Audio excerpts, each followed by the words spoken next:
Assalamualaikum warahmatullahi wabarakatuh. Nama saya Muhammad Ridwan Naim bin Muhammad Azam, nombor metrik 070409. Pada saya akan mentangkan tentang mabahis lafaz, yakni membahas lafaz. Okey. Ta'rif lafaz. Lafaz ialah satu nama yang diberikan pada rangkaian huruf abjad atau susunan beberapa huruf yang mempunyai maksud. Jika lafaz tidak mempunyai maksud, maka rangkaian huruf itu tidak dapat disebut sebagai lafaz. Pembahagian lafaz. Lafaz terbahagi pada dua, yakni muhmal yang tidak digunakan dan musta'mal yang digunakan. Pertama, lafaz mufrad. Lafaz mufrad terdiri dari dua kata, iaitu lafaz dan mufrad. Lafaz artinya kata-kata, sedangkan mufrad artinya satu kata. Dalam istilah ilmu mantik, lafaz ialah kata-kata yang tidak mempunyai bahagian yang masing-masing. Bahagian itu menunjuk kepada makna yang dikandungnya sendiri. Berdasarkan bahagian-bahagian katanya, lafaz mufrad terbahagi pertama, lafaz yang tidak mempunyai suku kata sama sekali. Misalnya, lafaz yang terdiri daripada satu huruf. Contoh, wa. Wa dalam bahasa Arab bermaksud dan. Lafaz yang mempunyai bahagian kata huruf, tetapi jika dipisahkan, bahagian itu tidak mempunyai erti sama sekali. Contoh, huruf ba pada lafaz babun. Lafaz yang mempunyai kata dan masing-masing bahagian itu mempunyai maksud tersendiri. Rangkaian kata seperti ini dalam bahasa Arab disebut mudhaf dan mudhafun ilaih. Contoh, nama Abu Hurairah. Abu Hurairah kalau kan Abu merujuk kepada macam panggilan dalam keluarga, dan Hurairah tu kucing. Jadi Abu Hurairah maksudnya kalau kan bapa kucing. Tapi Abu Hurairah di sini nak merujuk pada nama sahabat Rasulullah sallallahu alaihi wasallam yang bernama Abu Hurairah. Lafaz yang mempunyai bahagian yang masing-masing mempunyai maksud yang tersendiri.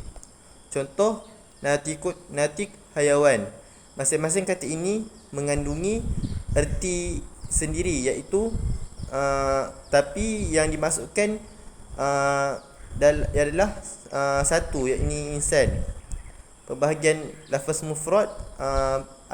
Lafaz mufrad terbahagi pada tiga. Pertama, isim.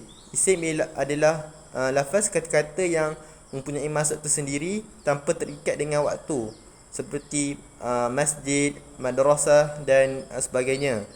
Kedua, fi'il, kata kerja, adalah lafaz kata-kata yang mempunyai maksud tersendiri yang terikat dengan waktu, seperti zahaba. Zahaba ni fi'il madhi yang bermaksud telah pergi, digunakan untuk ayat yang perbuatan yang kita dah buat.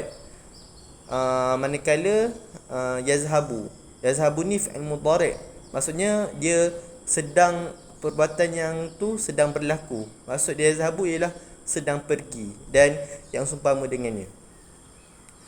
Ketiga, al-adah. Menurut ilmu nahwu ialah adah ni harf. Contoh apa? Contoh dia bi, man, min, wa, ila dan yang sama dengannya. Kedua, lafaz murakkab. Lafaz murakkab terdiri dari dua kata, iaitu lafaz dan murakkab. Lafaz bermaksud kata-kata dan murakkab bermaksud susunan atau dirangkai. Jadi lafaz murakkab artinya lafaz kata-kata yang disusun atau dirangkai dari 2, 3 atau 4 ataupun lebih dari itu. Pembahagian lafaz murakkab. Pertama, lafaz murakkab tam adalah kata-kata yang dirangkai atau disusun sedemikian rupa sehingga memberi pengertian yang lengkap dalam bahasa Melayu murakab tam boleh dipanggil kata nama khas lebih kurangnya. Contoh ayat Tunku Abdul Rahman adalah Perdana Menteri Malaysia. Okey. Yang kedua, lafaz murakab naqis adalah rangkaian kata yang belum memberikan pengertian efektif atau sempurna. Senang cerita ayat gantung, kalimah gantung. Contohnya orang semua itu, apa yang nak dimaksudkan dengan ayat itu, kita pun tak faham. Okey. Pembahagian murakab tam. Pertama, murakab khabari, yakni murakab tam isinya mungkin benar atau mungkin juga salah, mengandungi keraguan. Contoh ayat Presiden Palestin datang ke Malaysia.